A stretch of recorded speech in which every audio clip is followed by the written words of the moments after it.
Hi again, everybody. It's Kevin Knesset coming to you from the newsroom of The Observer and TheObserver.com on this, the 6th day of November in the year 2024. Sure hope you're enjoying your Wednesdays, no matter where it is you are in the country. I'm struggling with that word. Here in the Northeast, it's 79 degrees right now on November the 6th. I don't remember the last time it was this warm this late into the year, but it's a beautiful, beautiful day. Hope you're enjoying it no matter where you are. So as you do each and every week, normally on Tuesdays, but because yesterday was election day, we held off until today. You welcome me into your home so that I can bring you this week's news, and we'll start off with the two local elections of consequence in this neck of the woods. The first was the contest for 3rd Ward Town Council. Now, most of you know, but I'll just give you a little bit of a reminder if you don't remember this, that the reason this 3rd Ward contest even had to be was because last year, when she became mayor, just about a year ago now, Carol Jean Doyle had to relinquish her 3rd Ward seat on the town council. In doing so, she was replaced by a choice of the county committee and the town council by Renato da Silva. Da Silva has served since then, but he lost in the primary in June, and now in yesterday's election, Fred Steves, the man who has been involved in town politics for 28 years at least, beat George Santos, a local businessman.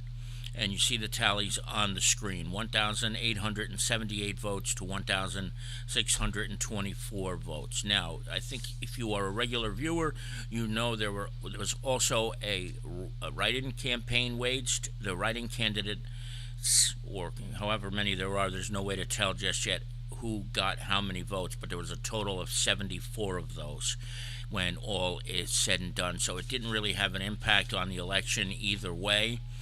And Fred Steves will be sworn in as the 3rd Ward councilman tonight at 7 o'clock at the next meeting of the mayor and council over at Town Hall. Now, a few interesting tidbits about this election.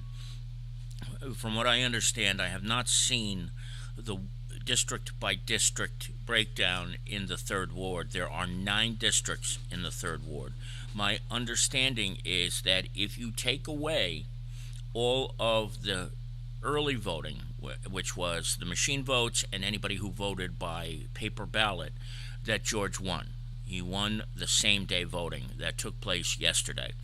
But when you take all of the votes, and that's how it works now, that's how Fred was able to pull off this victory with 1,878 votes to George's 1,624. Now, this, in relative terms, was pretty close, and George, as a Republican, probably came the closest to winning a council election in Kearny since the last time there was a Republican member of the council, and that was 1999, and John Ledbeater.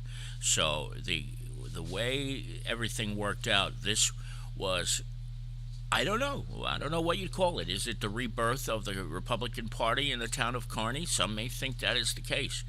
And I also believe there's going to be a full slate of candidates in 2025, one Republican for mayor, and each of the 4 wards will be open next year. So it's going to be very, very interesting to see if this is somewhat of a renaissance for the Republicans in the town of Kearny. So to all of the people who ran, congratulations. Congrats to Fred and to George, because George ran a very, very strong campaign as a Republican in a town that is not known for being a very Republican town. So that's where that situation stands. Now, in North Arlington, it was a very easy day for the Republicans there. Again, Allison Sheedy and Kirk Del Russo easily fended off challenges from the 2 Democrats who were running. And Kirk had 4,194 votes, and Allison had 4,141 votes. And the 2 Democrats had 2,600 and change.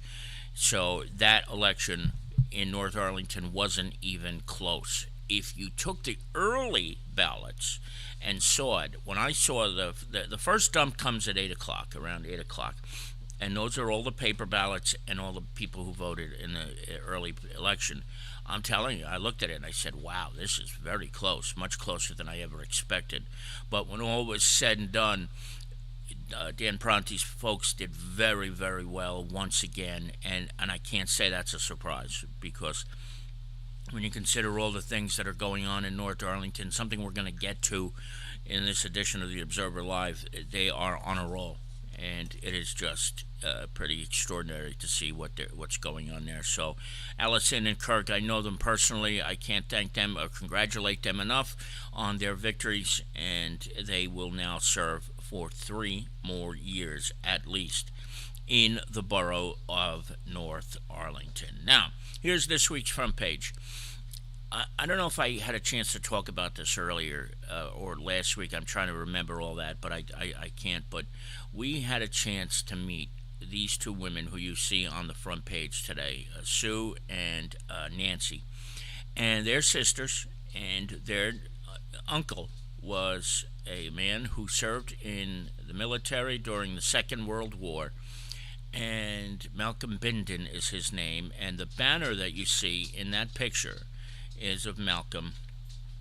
He graduated from Kearny High School in January of 1940, went over and served in the military, was in the Battle of Iwo Jima in Japan, and he died a couple of days before the battle ended.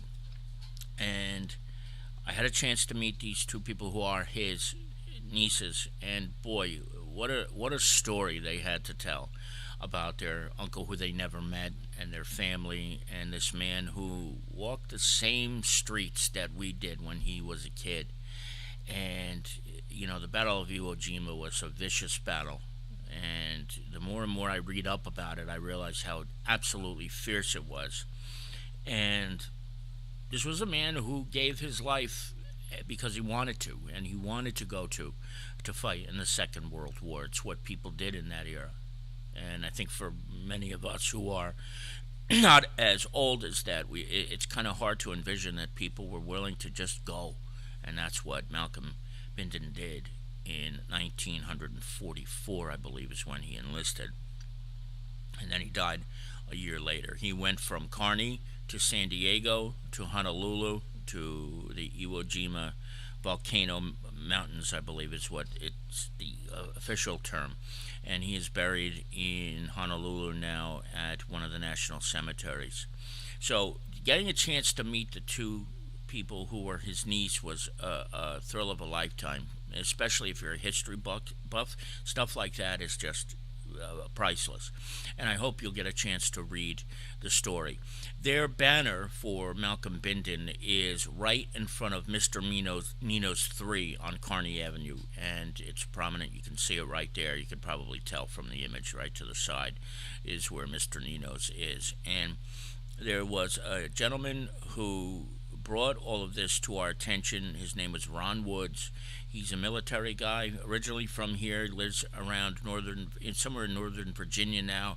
He's the one who paid for the banner and knew Malcolm's story, and the two sisters didn't even know about this. It was Ron Woods who was the one who let everybody know about it, and that's how I found out about this story. Ron Woods, to me, is a true American hero today because he paid for 2 banners, including this one. He brought the story to us, and I couldn't be more grateful to Ron for doing that, and I know that Sue and Nancy feel the same way about Ron for the great things that he did to bring this all to our attention. So please check it out when you get a chance. Now, back to North Arlington. We were talking about Mayor Pronti today and the big victory that the Republicans had in their council races yesterday. And this is, I would say, one of the biggest stories in North Arlington in decades. And that is because senior housing and veteran housing is coming to North Arlington. I remember Dan Pronti talking about this at least 4 years ago. And it was one of his long-term goals. He wanted to have a place in the borough on River Road where veterans could live, where seniors could live at a reduced rate based on income. And this was a dream that he thought of a long time ago, but he knew very clearly that this was not going to be one of those overnight things where you just kind of you dream it and then boom, it all comes to fruition. But a couple of weeks ago at a council meeting, planners came, they gave presentations, and this is a kind of look of what it's going to be like, where there will be apartment units, and also a center, a senior center for the people of North Arlington. And so when you talk about long-term planning, this is one of those examples where the mayor of North Arlington, along with his entire borough council, really had a long vision. They stuck with it, and now the end results are close. It won't be too long, I would imagine, before shovels are in the ground and they will start building. So read the story when you get a chance. And to Dan and to the entire council, congratulations on not only dreaming this, but bringing it to life, which is not something I think a lot of people thought was ever going to happen. But the truth of the matter is, it is happening, and it's going to be something spectacular. Now, if you're a resident of North Arlington, a senior citizen, you will have preference when they start taking names for residents. That doesn't mean you have to be a North Arlington resident necessarily, but my guess is, given the market and the housing situation, mostly the people who are on that list are going to be North Arlington residents. But we'll find out more once we get a little bit closer to those days, and we will let you know. But again, congratulations to the mayor. We have a bunch of police blotters this week. This is Kearny's. This was an event, two events that took place recently, and a lot of things going on in Lyndhurst. The Lyndhurst Police Department's had a very, very busy stretch, and so we thank Mike and Tarchuk for bringing it to us. I know a lot of people have been asking, where's the blotter? Where's the blotter in Kearny? And he brought it to us the last couple of weeks, and we have some new items that will go in next week as well. And Vinny Ortieri in Lyndhurst, they have been making some significant amount of major arrests lately, so we thank Vinny as well for that. Of course, this is Colt's Cartoon, so please make sure you check that out, and that's one that was drawn by our own Michelle Rybeck. She does such a great job with these cartoons, and Colt, as you know, is our office's mascot. Now, if for any reason you have to take the path into Hoboken, the month of February is going to be a complete and utter nightmare because the station will be shut completely for the entire month. And I'm glad I don't have to use it. I'm sure some of you watching this will have to use that station for any number of reasons. But New Jersey Transit will be offering alternate service, as will New York Waterway ferry services. So it's just one of those rare stories that we have in this week's edition that doesn't really have a direct connect to any of the towns, but will have a connect because so many people from this area do probably commute in through Hoboken. So if that is you and you have not read this yet, please take some time today, whether it's the print edition or the e-edition, to read about what's going to be going on in Hoboken for the entire month of February, where you're going to have to make alternate plans to get to and from work. That is for sure. And finally, during COVID, I remember when it first broke out, Len Kaiser, the former mayor of North Arlington, and I would talk once or twice a week, and we often talked about what was happening with COVID and all sorts of other things. And he was a mentor in a way, because things that I didn't necessarily know about local politics, he would always bring them to my attention, and he died a year after COVID, 2021. He was the mayor of North Arlington from 1983 to 2001, I believe, or 2002. And when he died, it was one of the most stunning things, because I had no idea that he'd even been sick, and I don't know how he died. Not that it's important, but, This is one of the things that North Arlington does very well. People who have had a big influence on the borough are often remembered, just like with Detective Joseph Seals. And a few weeks ago, a park was dedicated in Lenny Kaiser's memory. And so we have this here for you today. We hope you'll check it out and remember the former mayor who served so well for the borough of North Arlington for a total of 19 years. And I miss the guy. We just, even if we just shoot the breeze, it was always an enjoyable conversation. It was never ever serious. We always laughed. But he died too young, and congratulations to the borough for being so forward thinking by pulling this together and dedicating this park in the former mayor's memory. Lenny Kaiser is dead way too young, for sure.